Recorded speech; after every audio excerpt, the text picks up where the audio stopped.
Maayong hapon, Magandang mga araw po higyawa. sa Lamang lahat. janitor ka nagsugod Magandang sa araw ng ninyo. Monday po.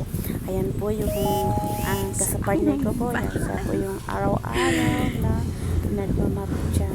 Everyday routine na yan kasi yan exercise na rin yan. So, mag-ingat po tayong lahat kasi maulan na naman.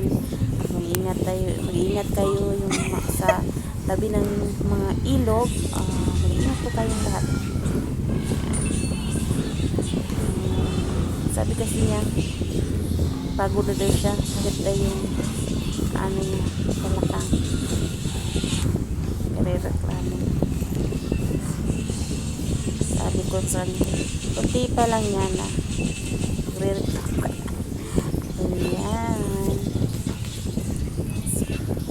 ayusin mo talaga yan dyan para malinis yung sahig natin, diba?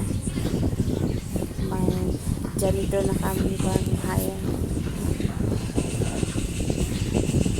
Sakit sakit na yun. Ano niya, balak Pa lang ngayon na, kapoy na yun. bago pa lang yun nagsisimula, sakit na agad. Huwag ka lang magreklamo, ituloy yung mga Wala mong janitor. kasi marami ka pang Reklamo ng pagkapoy.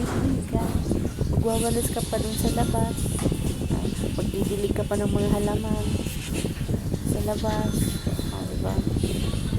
Ayusin mo yan at magpunas ka pa ng mga bintana. Tsaka sana wala pala kaming bintana, nakalimutan. Yan, ganda ng best niyo. Yung shirt din si Aki. Hindi rin ako magpapahuling. Kala mo lang. Flex ko lang yan. Pang-wallpaper natin. Diba? Ganda. Dating dito. Ganda talaga. Turn dun sa sahig. Sa Kumusta? baba.